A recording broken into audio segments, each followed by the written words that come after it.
How many times have you wondered what really happened in the silent intervals between Jesus' miracles? Those moments that the Gospels do not narrate, but which precede and follow healings, soul levitations, multiplications, and resurrections. There is a hidden layer in these instants, not a void, but an undescribed fullness. Behind the visible narrative, there is something not said, but felt. An invisible field operating, sustaining, and executing, without drawing attention to itself. Why did certain miracles seem to occur almost effortlessly, while others required intense preparation? And more importantly, why was there a silence before and after each one? This silence was inhabited. To understand what was present in those moments, one must return to the ancient tradition of the 72 sacred names. In Jewish mysticism, particularly in Kabbalah, it is taught that God's name is composed of 72 combinations of 3 Hebrew letters, derived from 3 consecutive verses in Exodus. Each combination would be a specific emanation of the divine, not just names in the linguistic sense, but living intelligences, spiritual frequencies with a clear purpose: to heal, protect, open paths, enlighten minds, restore cosmic order. Jesus, as a fully initiated one, knew this. But what few consider is that these 72 names not only represented aspects of the sacred, they accompanied him, like an invisible order around him. We're not talking about winged angels with harps and robes of light, but rather conscious presences operating outside the physical spectrum. Each name represented a functional spirit of the Creator, an intelligent field with autonomy and specialization. The Kabbalistic tradition asserts that these names, when pronounced or invoked with purity, open spiritual portals and realign destiny. However, more than using the names as a tool, Jesus lived in unity with them. He didn't call upon them. He was one with them. Every step he took, every gesture, was moved by forces that surrounded him unseen. And these 72 were not sporadically invoked. They were constantly present, silent, but active.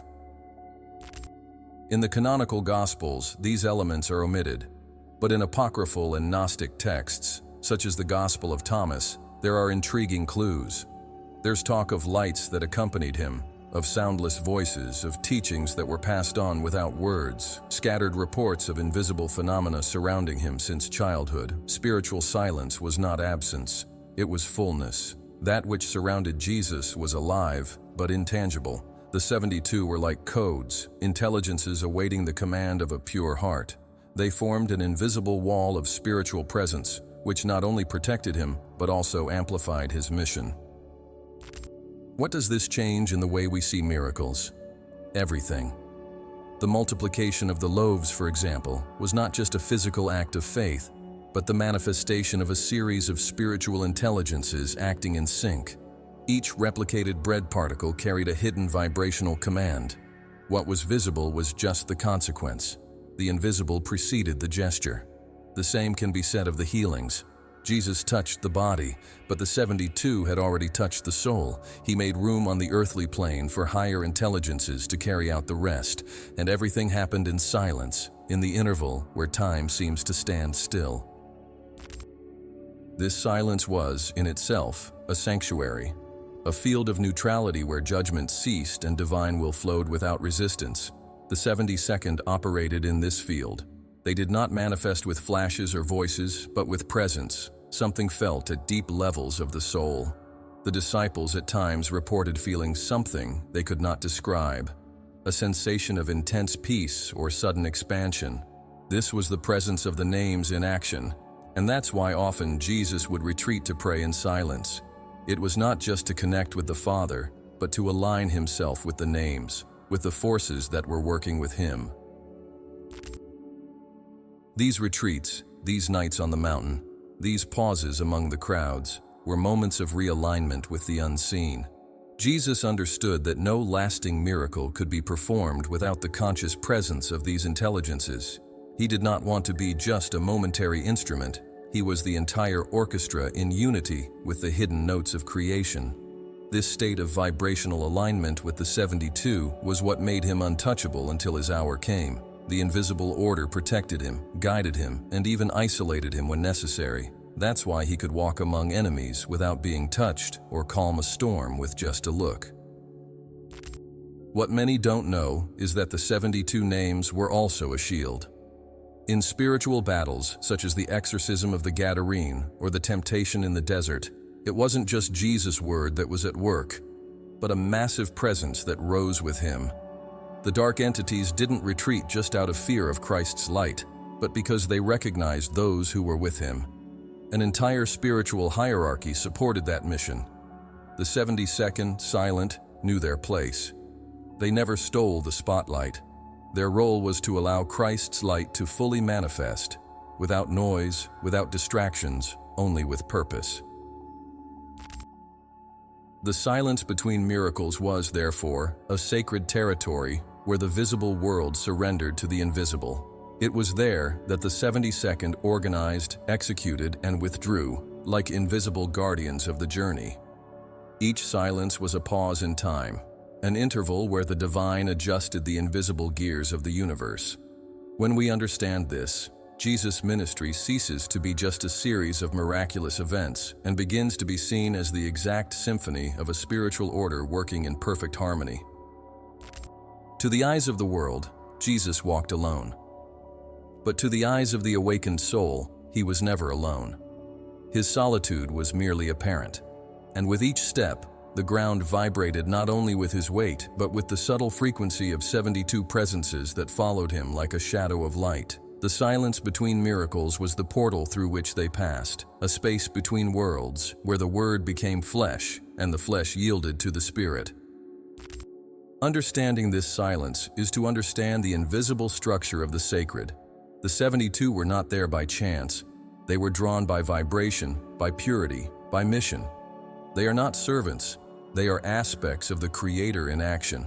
And this silence that sometimes bothers us, perhaps, is actually the exact space where miracles are still born. There was something about Jesus that completely transcended common logic.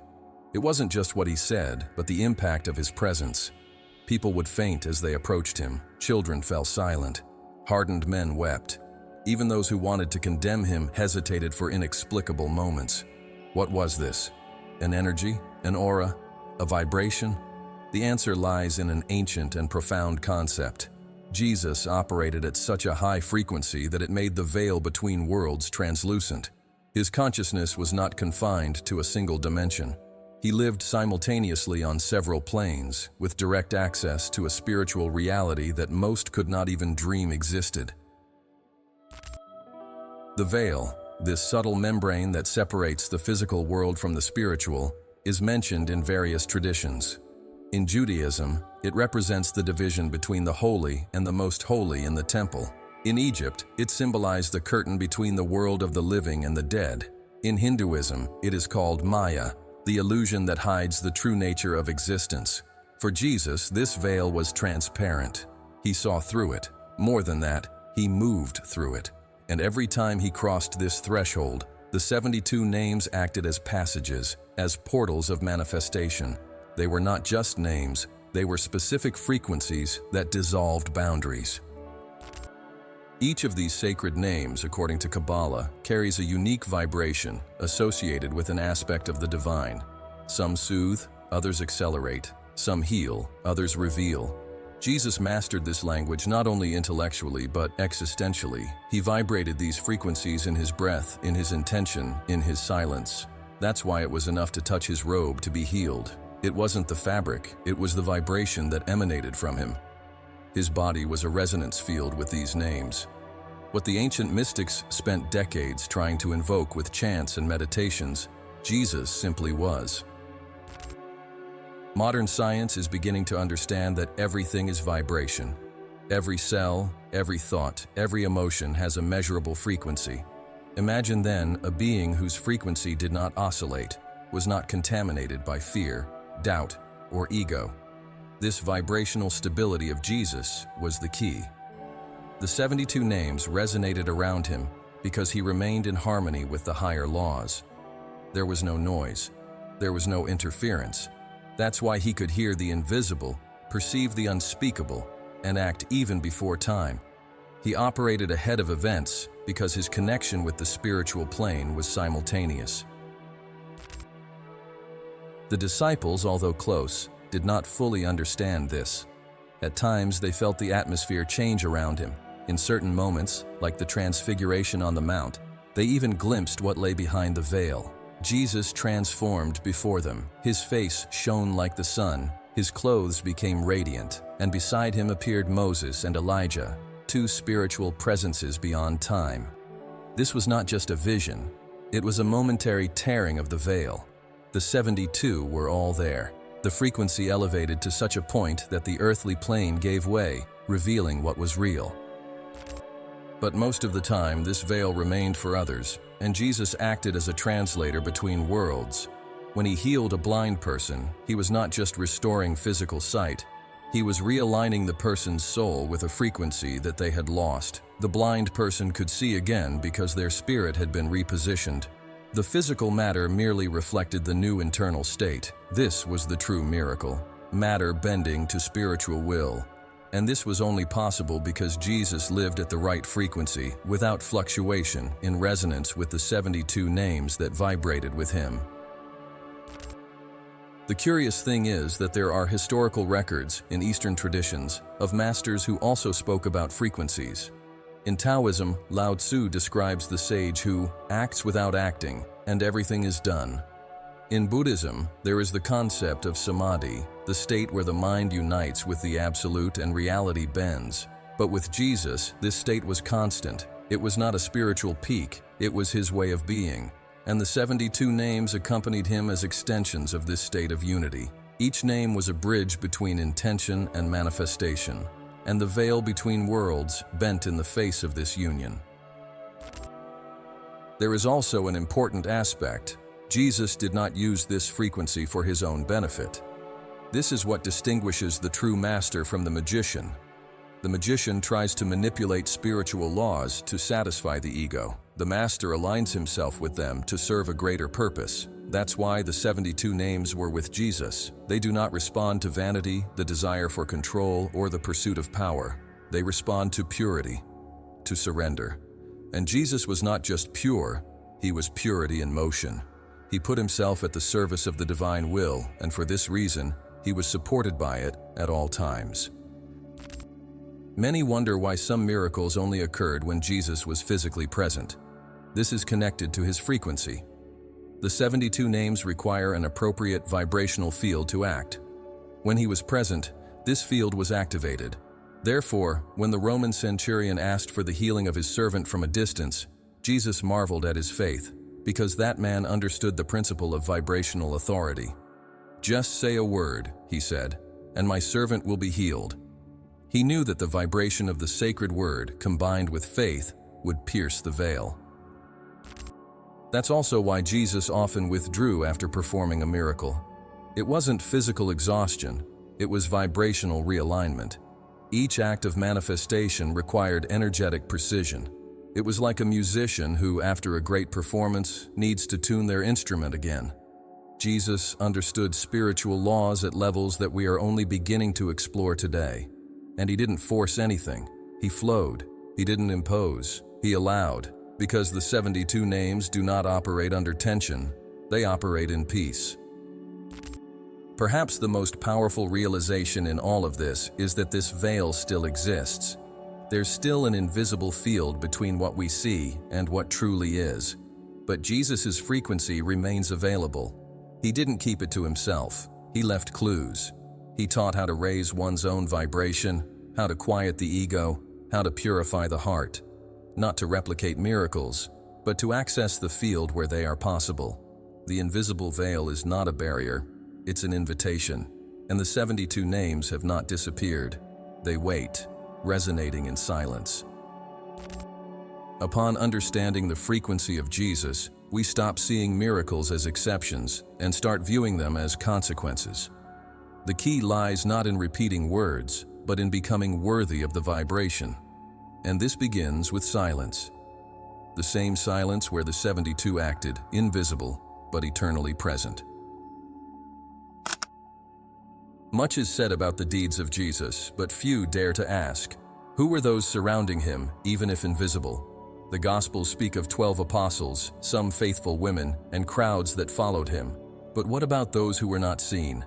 Those who did not walk by his side with their feet, but with light, purpose, and silence.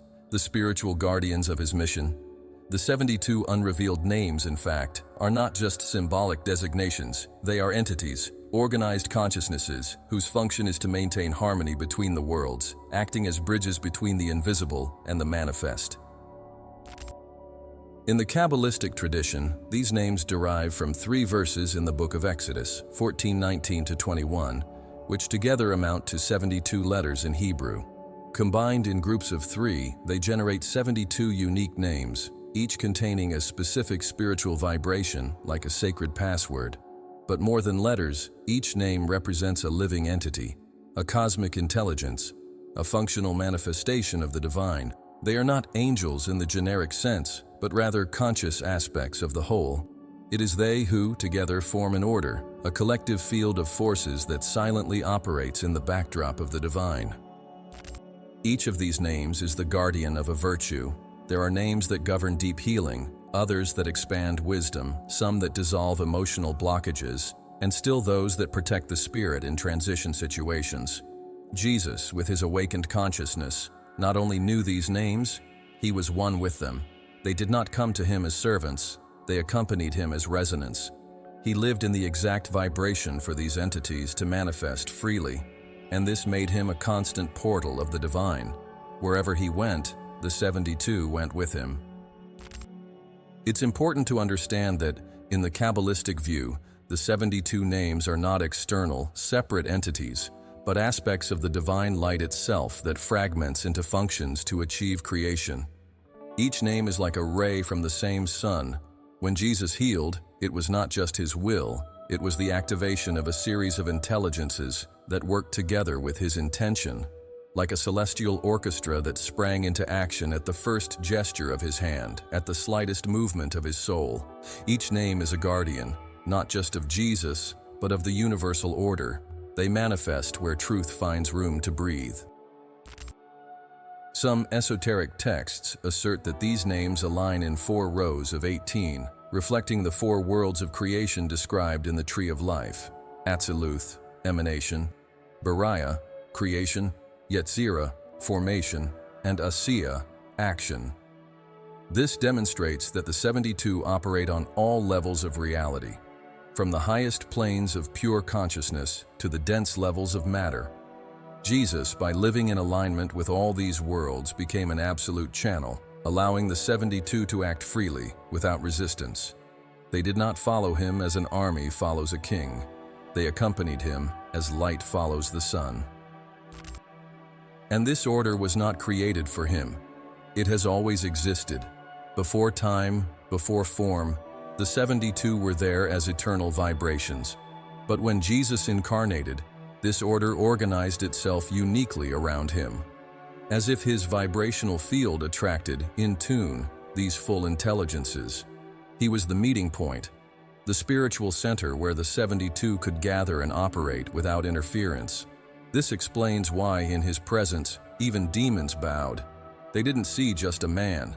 They saw a presence sustained by luminous intelligences that filled the invisible planes around each gesture. A fascinating example of this alignment is the passage where Jesus sends 72 disciples to prepare the cities he would visit. Nothing is by chance. He could have sent any number, but chose 72. He knew what he was doing. It was a symbolic reproduction of the invisible order in human form. These disciples represented on the material plane the reflection of what already existed on the spiritual plane. By sending them, he activated the movement of names, both visibly and invisibly. It was like mirroring heaven on earth, and when they returned, amazed by the signs and healings they performed, he confirmed, "I saw Satan fall from heaven like lightning." In other words, the order was in action. But let's not think that the 72 are perfect in the human sense. They do not operate under morality, but under frequency. Each one has a function, and some functions involve confronting darkness, dissolving dense patterns, breaking veils. Not all operate in sweetness. Some have the strength of thunder. Others have the silence of ancestral wisdom. And Jesus knew how to dialogue with each one because he understood their essence. He didn't use them, he honored them. This is the difference between manipulating the sacred and living in unity with it. And it is this reverence that attracts the continuous presence of the 72.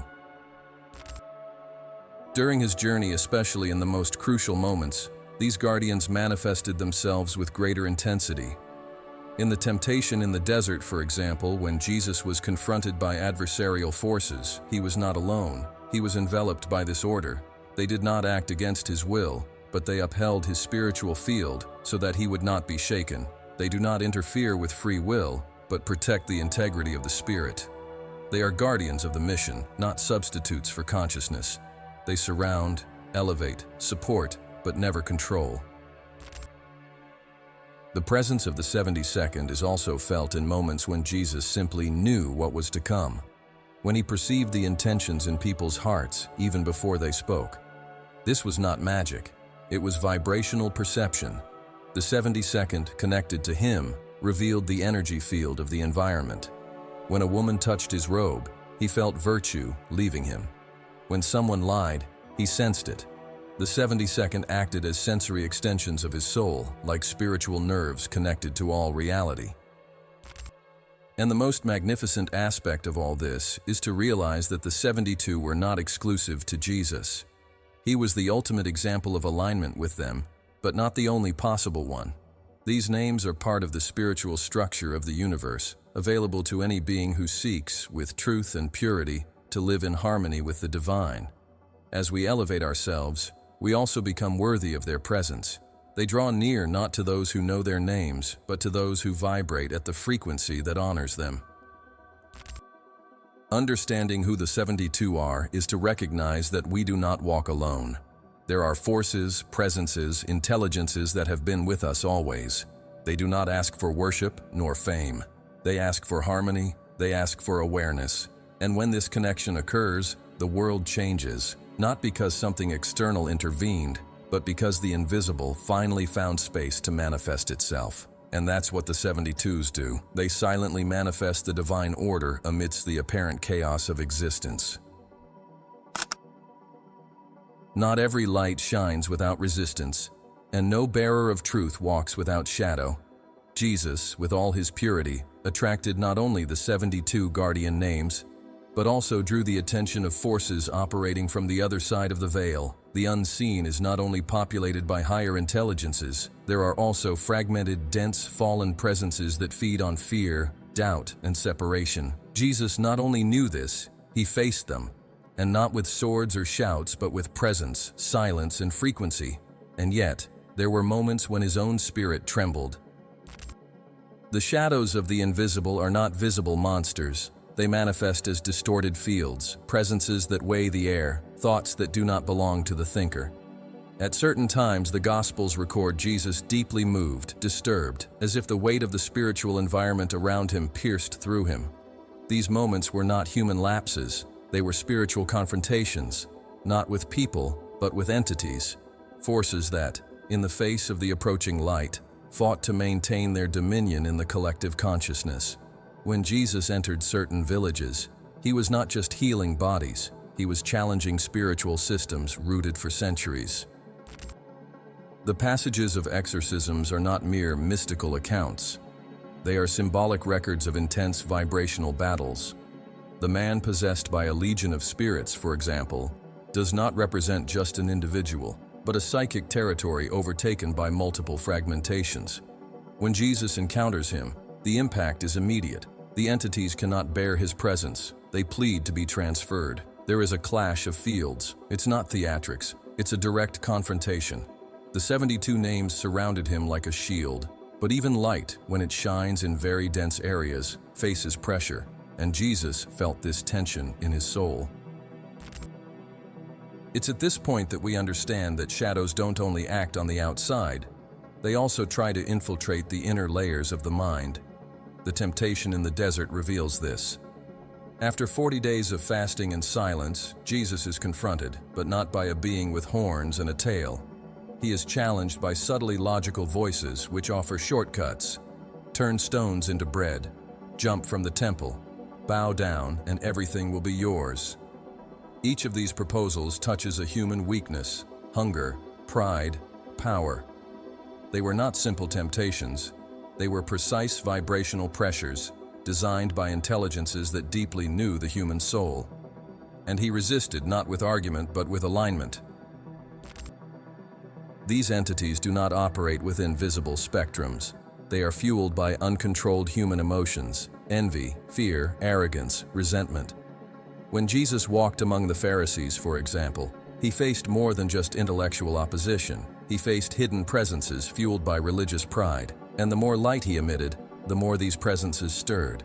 The confrontations were spiritual, though staged on a human plane. Behind each accusation, there was a silent battle, and Jesus, with the serenity of one who already knew the end, continued steadfastly, even when everything around him writhed. There were also moments when these shadows approached without permission. During the Last Supper, for example, he declared that, "One of you will betray me." At that moment, the vibrational field of the room changes. Judas, until then in internal conflict, finally succumbs to external influence. The scripture says, "Satan entered him." This is not a metaphor, it's an energetic description. An entity found a loophole, and the veil was torn within his own intimate circle. Not everyone could resist, not everyone was aligned enough to keep the field clean, and even the 72 names, which protected Jesus, did not interfere with the free will of others. The scene of Lazarus's resurrection is another example of extreme spiritual tension. Death there was not just biological. There was a deep resistance on the invisible plane. Jesus, as he approached the tomb, was deeply moved and wept. Many think it was human emotion, but in truth, it was the spiritual weight hanging over that environment. A buildup of density that needed to be traversed. The 72 names were in action, yes, but the battle was intense, and when he said, "Lazarus, come out," he broke more than a tomb. He tore a spiritual reality that kept the spirit captive. These battles were not constant, but they were not rare either. Whenever a miracle required confrontation with hidden forces, Jesus prepared himself with fasting, silence, and prayer. He knew that shadows could be subtle, infiltrating glances, thoughts, and even the words of friends. Therefore, he often withdrew to be with the Father. This withdrawal was more than rest. It was vibrational recalibration, because even Christ needed to maintain the integrity of his field. The shadows of the invisible do not respect titles. They respect frequency. And there were moments when the spiritual field around him would tremble, not out of fear, but out of compassion. Because Jesus, in his divine humanity, felt everything. He felt the collective suffering, the ancestral pains, the accumulated energetic distortions. He carried the weight of the world's separation from the source. Each of his steps, especially in the final days, was like walking through a minefield of distorted human emotions. The 72 names protected him, yes, but also allowed him to feel, so that his surrender would be complete. There is no real spirituality without traversing the shadows, and Jesus did it, not by denying, but by illuminating, not by fleeing, but by remaining. He showed that light does not overcome the shadow with force, but with presence, and that the 72 names are not weapons, they are beacons. They are presences that keep the light on even when everything seems to darken. And this is their function, not to eliminate the shadow, but to illuminate the path through it. Understanding the shadows that surrounded Jesus is to comprehend that every journey of light, sooner or later, will confront resistances.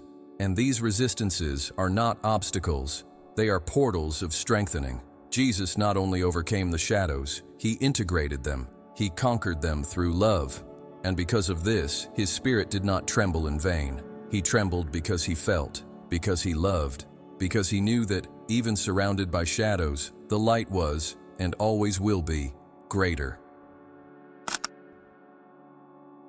Not everything that happened in Jesus' ministry was a result of improvisation or mere coincidence. There is an invisible layer of spiritual organization that preceded his movements, preparing, sustaining, and harmonizing the paths he was to follow. What many call the miracle of providence was, in fact, the silent work of highly accurate spiritual intelligences, the names that kept the path open. Among the 72, there were those whose role was not to manifest power, but to make the impossible accessible. They adjusted the setting, touched human consciousness, dissolved resistances, and guided the invisible flow of time with impeccable synchronicity. Imagine the crowds that suddenly emerged in remote villages, waiting for Jesus as if they knew the exact moment of his arrival. This was not just word of mouth or coincidence. It was a vibrational symphony being conducted behind the scenes. There were intelligences that touched people's hearts, generating subtle impulses that moved them. Men and women felt that they needed to be there, and they could not explain why. It was the action of the names that opened portals of consciousness. They did not force. They simply awakened. They touched deep places in the soul where reason had not yet reached. In several passages of the Gospels, we see synchronicities so exact that they defy any rational explanation. A powerful example is the moment when Jesus asks his disciples to find a donkey for his entrance into Jerusalem. He accurately describes where the animal would be, how it would be found, and what to say to its owner. Upon arrival, everything happens exactly as he had announced. That was not a guesswork. It was spiritual preparation. The names governing time and space had adjusted the events so that everything flowed. It was not magic. It was alignment with the higher flow of existence. This type of action is also present in meetings that changed lives. Think about the encounter with the Samaritan woman at the well. That woman was not there by chance. An invisible presence guided her, even without her knowing. When Jesus arrives, she is already vulnerable, questioning, open. The names that awaken the heart acted before the meeting, just like in the episode of the tax collector Zacchaeus, who climbs a tree just to see Jesus. He didn't know what he was looking for, but something was driving him. These invisible movements are orchestrated by intelligences that operate outside of linear time, connecting purpose with opportunity. The 72 are also experts in moving internal structures, not just physical paths, but states of the soul. Before Jesus healed a paralytic, for example, it was necessary to break the hardening of the spirit. The miracle doesn't start in the body, it starts in the will to rise. And this often was prepared by names that operate in the subtlest layers of being. The desire to seek Jesus, the strength to leave home, the impulse to approach. All of this was prepared by these silent presences. When he said, "Your faith has healed you," he was recognizing not only the person's merit, but the spiritual work that had already happened before the healing manifested. The multiplication of the loaves and fishes is another revealing case. How to organize thousands of hungry people, maintain order, awaken collective faith, and operate such a delicate miracle without everything collapsing into chaos? There, more than Jesus' gesture, there was intense vibrational preparation. The names that govern harmony and abundance were in full action, and not only acting on the food, but in the hearts of the crowd. Hunger was spiritually alleviated, anxiety was dissolved, the environment became fertile for the manifestation of the divine. Without this invisible preparation, the miracle would have been interrupted by confusion and fear. Mary Magdalene is another profound link with these names. She possessed a rare sensitivity, a sharp perception of the unspoken layers. She didn't just see Jesus, she felt the field around him. There are indications that, at many times, she sensed the invisible movements before they became action. It was as if she was in tune with the names that kept the path open. That's why her presence is constant at decisive moments. She recognizes the resurrected before the disciples themselves, not because she saw, but because she felt. She was aligned with the presences that were already announcing the rebirth, even before the stone was removed. These names also operate in collective structures. There was, for example, a spiritual presence coordinating the movements, the encounters with authorities, the right moments of silence and action. When Jesus escaped from traps or disappeared among the crowd, it was not just strategy, it was synchronization. Time would bend, gazes would divert, thoughts would get jumbled. The names that governed time and perception were active. They did not control people but influenced the field around, creating gaps for the higher plan to be fulfilled without interruptions. Throughout history, other great masters have also benefited from this invisible action. But in Jesus, it was absolute. Names moved fluidly around him because he offered no resistance. He was in full surrender. His ego did not block, his mind did not interfere, his heart did not waver. This made him a convergence point, where the invisible orders could act perfectly. He not only expected miracles, he prepared the field for them to happen without noise, and this preparation was not done alone. It was supported by these guardians who kept the path open. What many people overlook is that these names remain active. Even today, there are spiritual intelligences paving the way before we even realize it.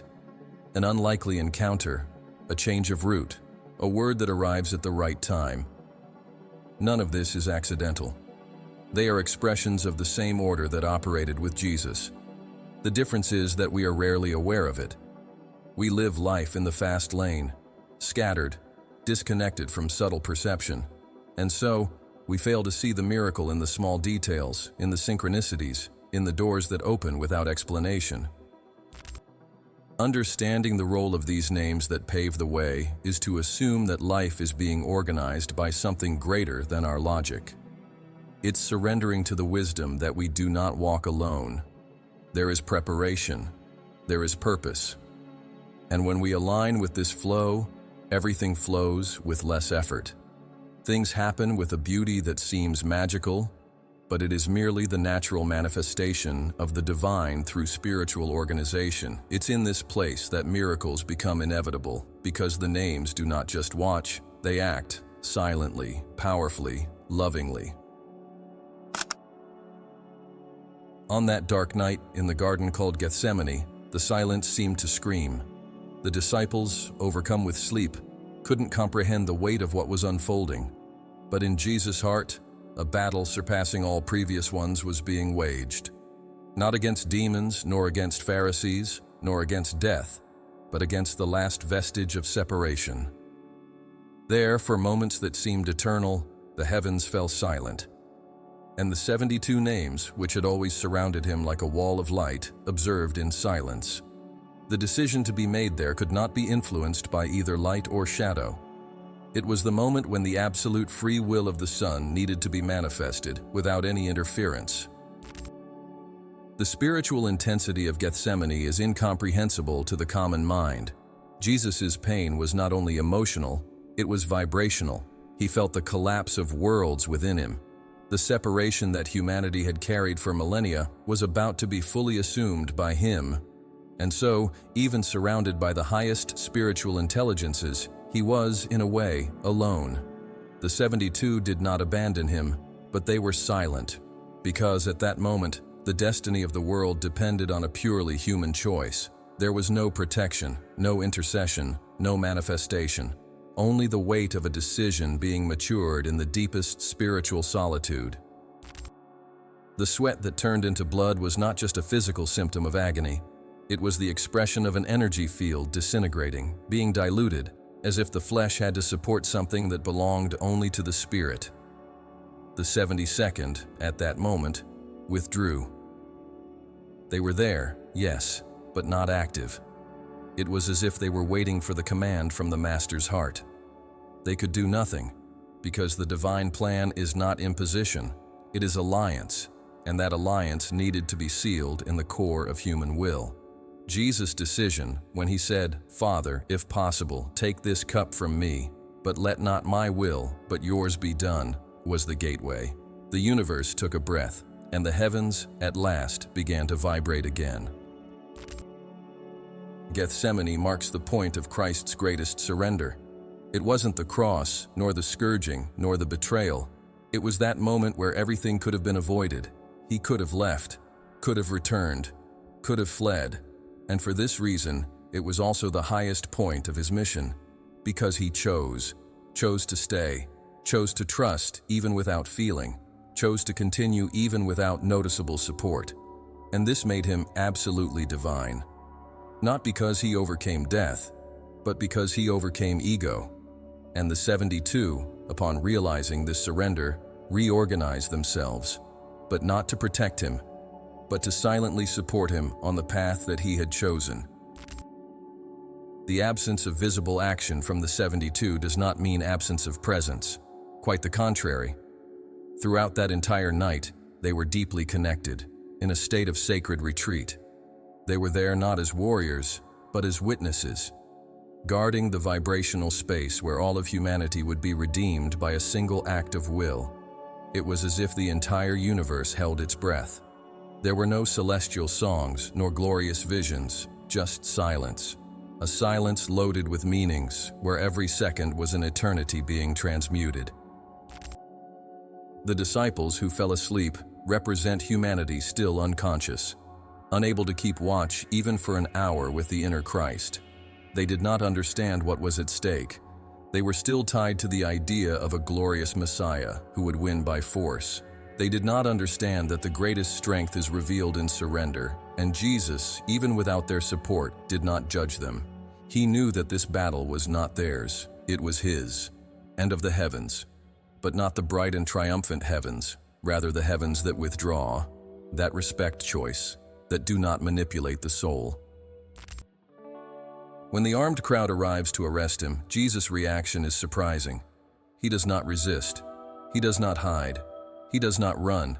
He simply presents himself, because he had already won, not outwardly, but inwardly. He had already surrendered. He had already traversed Gethsemane, and in doing so, he re-established the lost connection between the human and the divine. The 72nd, then, begin to act again, but in a different way. No longer as protectors, but as amplifiers of Christ's presence at every stage of the Passion. They were with him, but now inside of him, integrated, one single field. It's important to understand that not every manifestation of the divine is made with spectacle.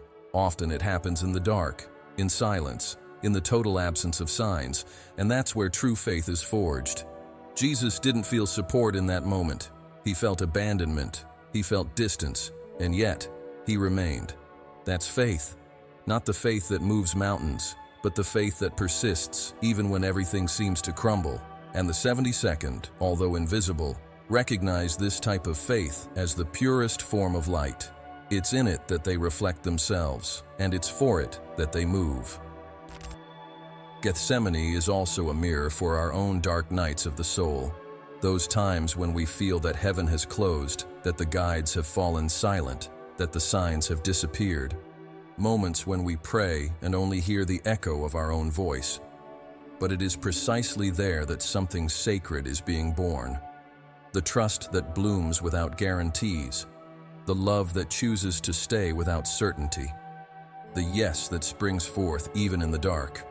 In these moments, the 72 also withdraw, not from absence, but out of reverence. They know that space is needed for the soul to find its own light. In understanding Gethsemane, we realize that the pinnacle of spirituality is not in glory, but in surrender, and that the greatest spiritual gateways do not open with shouts, but with whispers, not with external manifestations, but with internal decisions. Jesus that night did not perform miracles, but he accomplished the greatest of all. He remained faithful to the purpose even without seeing the heavens, and this echoed in all worlds.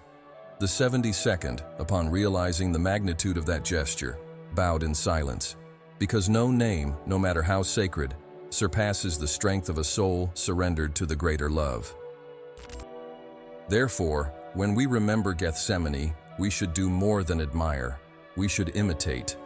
When life becomes silent, when everything seems absent, when even the divine falls silent, it is there that we choose, there that we become.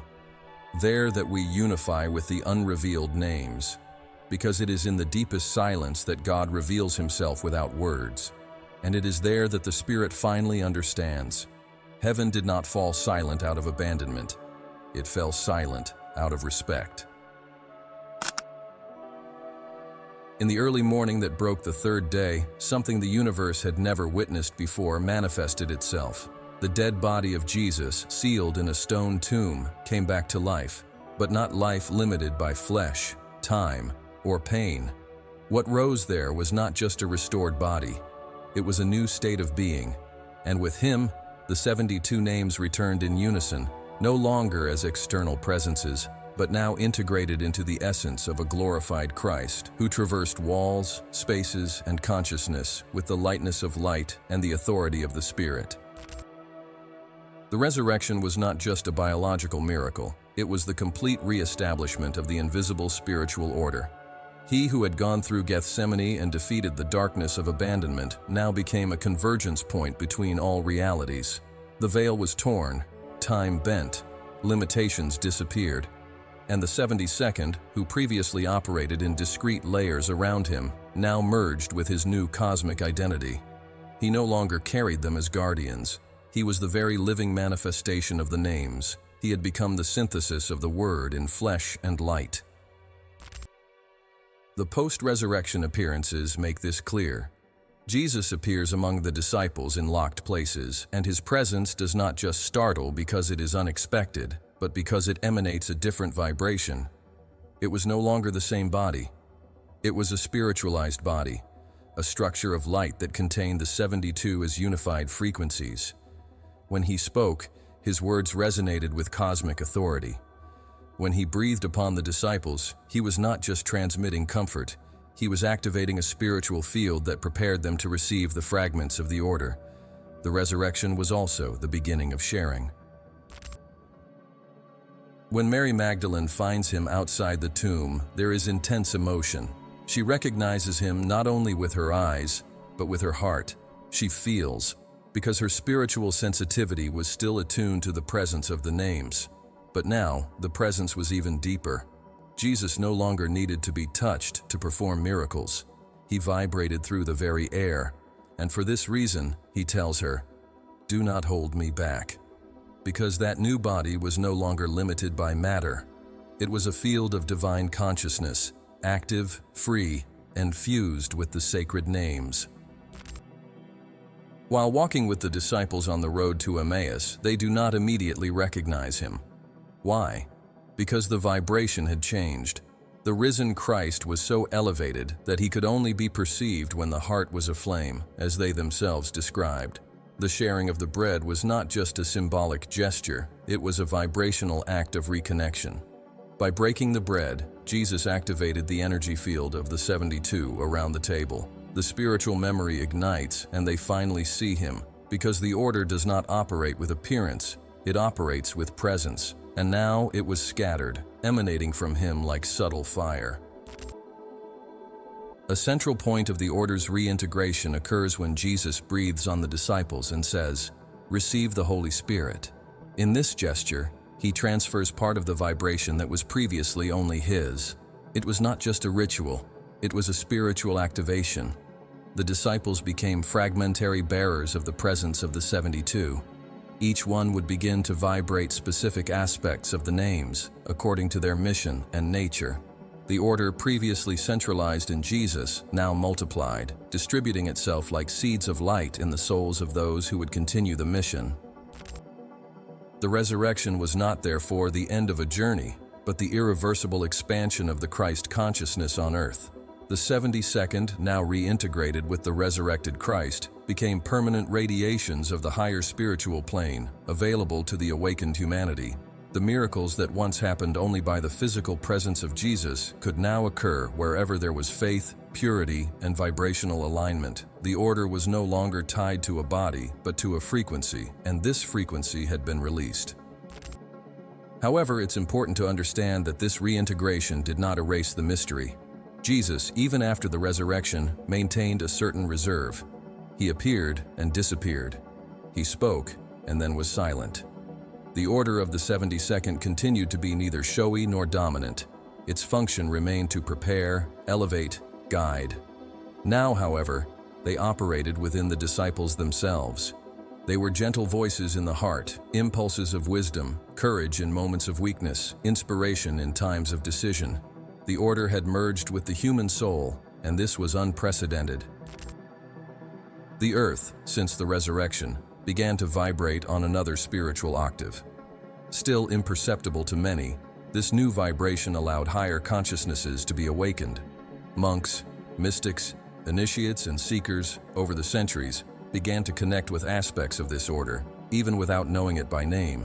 Many of the miracles recorded after Jesus' ascension were fruits of this still active, still living, still resonating invisible presence through time. The resurrection was not just of one man, but of the silent order that he brought to the world. Another powerful symbol of the reintegration of the 72 appears at the moment of ascension. Jesus is elevated in front of everyone to the heights, but he does not disappear, he multiplies, because by ascending, he breaks the last boundary between spirit and matter, sealing the integration of the order with the human dimension. It was no longer necessary to see, touch, or hear with physical senses. Now, Christ and the 72 could be perceived deep within the soul.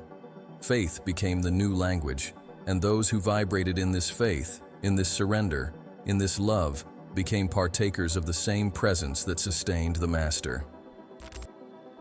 The order of the 72nd is not something of the past. It has been reintegrated, reconfigured, and redistributed.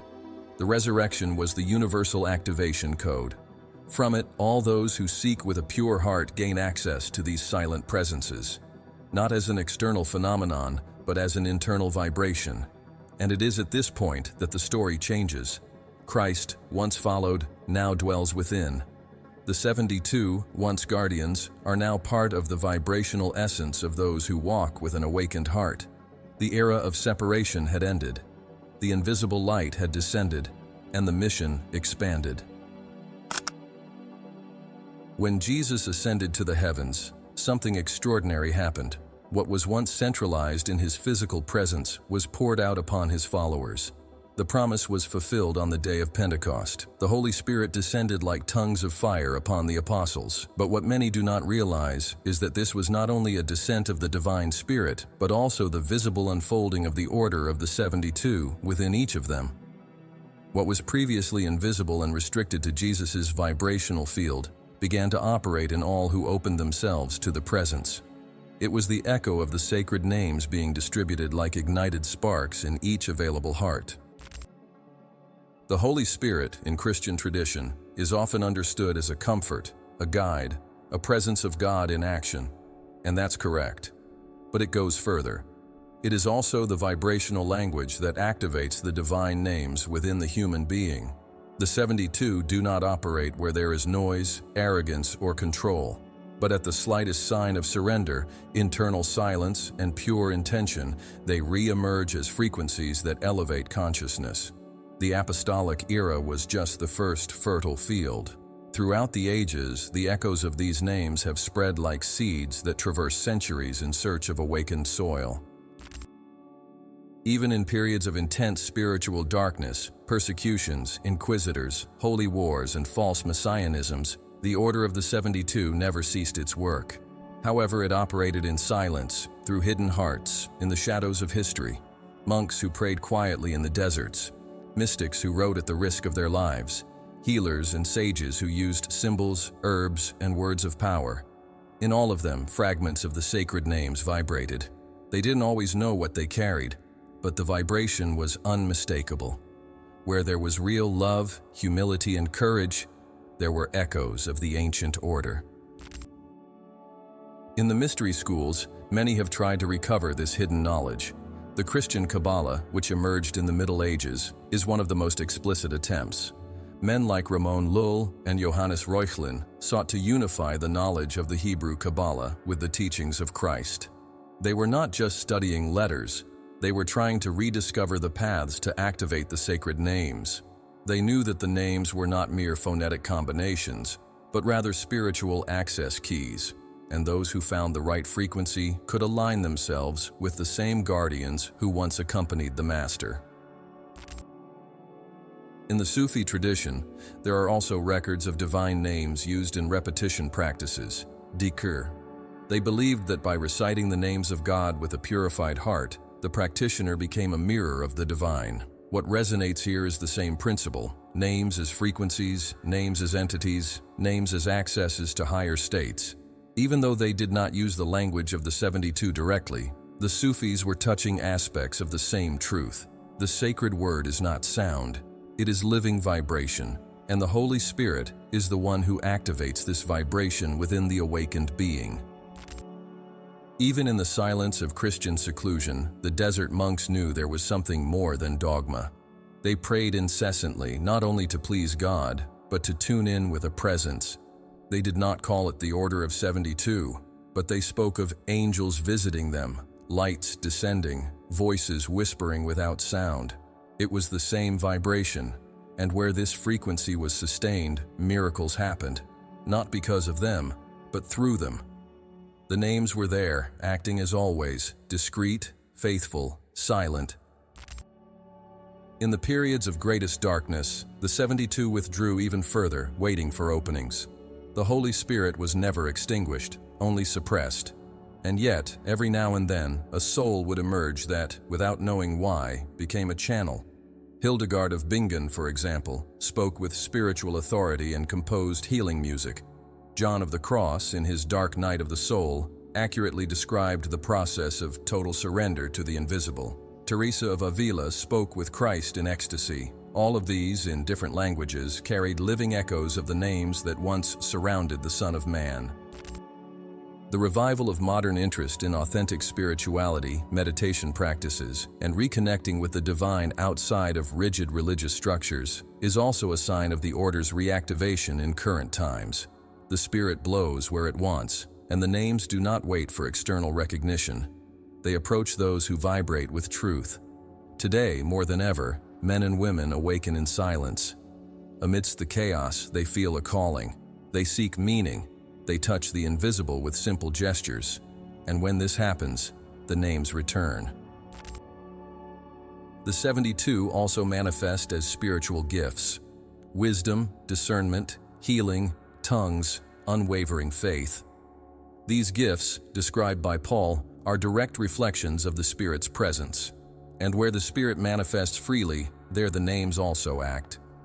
Each gift is an echo, each divine intuition, a whisper from an intelligence operating outside of time. And even without naming them, many feel them. When touching someone and feeling an inexplicable peace. When praying and seeing healing manifest. When speaking and realizing it was not you who spoke. These are the names, still alive. It is essential to remember, the Holy Spirit is not a substitute for the 72, but the field where they manifest. He is the breath that activates, the vibrational space where the divine can act without blockages. Therefore, he is not an isolated force. He is a presence that carries within itself all functions, all aspects, all names. And his purpose is not to act in place of the human being, but alongside him, awakening his true spiritual power. The Holy Spirit is the catalyst, the fire, the living bridge between the eternal and the present. The Order of the 72nd, echoing through the centuries, remains true to its essence: to act without appearing, to guide without commanding, to heal without being noticed. And as long as there is someone who truly wishes to become an instrument of love and light, they will be there. The Spirit blows where it finds space, and where there is space, the invisible manifests with real power. The names have not been forgotten. They are simply waiting, in the breath of the Spirit, in the pause between thoughts, in the silence between the ages. Throughout this entire journey, we have unveiled the invisible. We saw the 72 names operating behind the scenes of Jesus' mission, supporting his journey like a silent, faithful, precise order. We saw how they integrated with the resurrected Christ, how they echoed through the ages via mystics, sages, and seekers. Now it's time to recognize that this order is not only in the past, it pulses now, within you. Not as a concept, but as a latent truth, waiting for the right moment to be activated. You don't need to know the names individually. You only need to become the space where they can reside. The awakening of the 72nd within you begins with an inward gesture: surrender. It's not about merit, nor about accumulated knowledge. It's about alignment. The sacred names do not resonate where there is hardness, haste, or arrogance. They draw closer to the heart that dares to be silent, that desires more than answers. It desires presence. Each human being is a unique combination of frequencies. By purifying your thoughts, elevating your intentions, and cultivating inner silence, you become compatible with the presences that once orbited around Jesus. The 72 remain alive and await your vibrational permission. But awakening is not a spectacular event. It is a continuous, profound, and humble process. It begins when you realize that you are not alone, when your intuitions become clearer, when you feel that there is something invisible guiding your steps, opening doors, protecting paths, when you choose to forgive without explanation, when you decide to love even without being understood, when you silence yourself to listen to something that doesn't come from outside. In these moments, you are in contact with them. The Order of the 72 operates in these details. They don't shine with spotlights. They shine within the depths of the awakening being. Each of these names carries a function, and as you spiritually evolve, certain frequencies begin to manifest through you. Perhaps you notice that you heal people just with your presence, or that words spring from your mouth and touch hearts. Maybe you have vivid dreams or visions, or perhaps you are filled with inexplicable courage at decisive moments. This is not delusion. This is the order moving within you, because the 72s are not external. They are what you are when you are aligned with your higher self. This awakening also comes with responsibility. It's not about power, but about service. When one of the names manifests through you, it doesn't do so for your glory. It does so to serve the whole. You become a channel, a transmitter, a bridge. And this requires spiritual ethics, coherence between speech and action, between intention and presence. The true channel of the 72 does not seek titles, does not need applause. It serves. It offers itself. It lives to be fertile ground where the divine can act without resistance. It's at this level that miracles return to the world. Discreet, real, undeniable. The body also transforms in this process. It becomes more sensitive, more subtle. Eating, sleeping, breathing. Everything adapts to the new vibration. You may feel heat without a source or chills without cold. You may hear inner sounds, perceive subtle touches. These are not hallucinations. They are manifestations of an expanding spiritual field. The physical temple harmonizes with the presence of the names, which no longer need to be evoked, just recognized. They vibrate where there is truth, where there is peace, where there is room for the invisible to blossom. And if you wonder how to start, the answer is simple. Cultivate silence.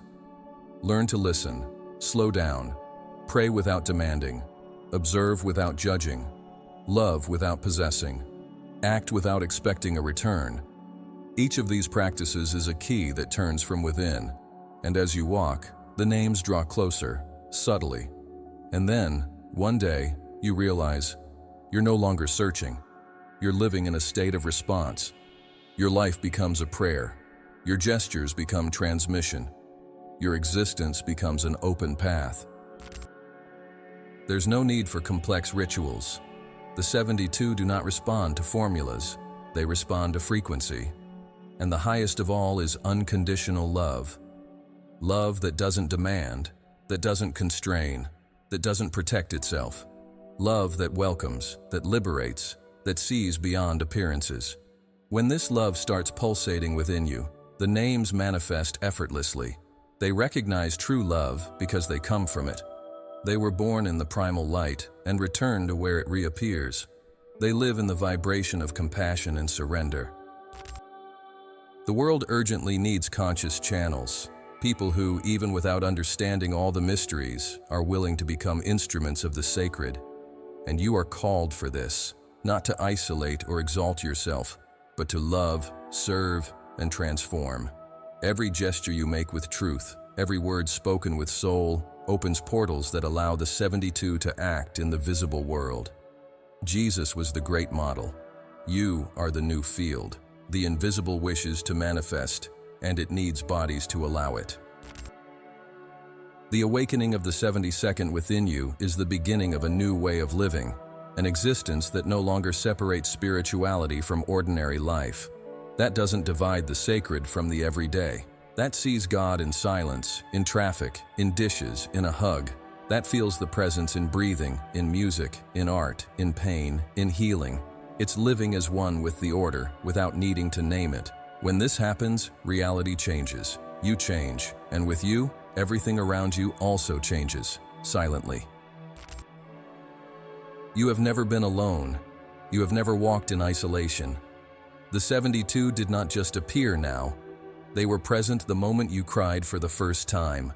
They followed your steps even when you didn't know they existed. They waited for your yes, and now that you hear this call, they don't demand anything, just that you be who you were born to be, a living point between heaven and earth, where the invisible can act. Awakening is not about seeing lights, it's about becoming one, and the 72, upon recognizing your vibration, will manifest with the subtlety of those who love without needing to appear. And now that you have walked with us through this sacred journey, tell me, mind unfettered, which of the spiritual moments we explored touched your heart the most? Was it the silent presence of the 72 names, the dark night in Gethsemane, or perhaps the vibrant echo that still pulses in your own experiences? Right here in the comments, at what moment in your life did you feel that something invisible protected you, guided you, or healed you? Even without understanding it at the time? Perhaps the 72 were already with you. By sharing, you not only manifest this presence, but also inspire other seekers who may be exactly where you once were. We do not awaken alone. We ignite each other, and by commenting, you activate a living chain of recognition. The order may be silent, but your voice brings it back to the world. And if you felt that something within you has been activated, you need to take the next step with us. Click now on the video on your screen. The Book of 33 Steps, the hidden map Jesus left for enlightenment. There, we will reveal the hidden map that Jesus left to guide those who dare to live fully aware, the 33 secret steps to enlightenment. It's more than a sequel. It's the next level of your journey. We're just getting started. Mind unfettered. See you at the next portal.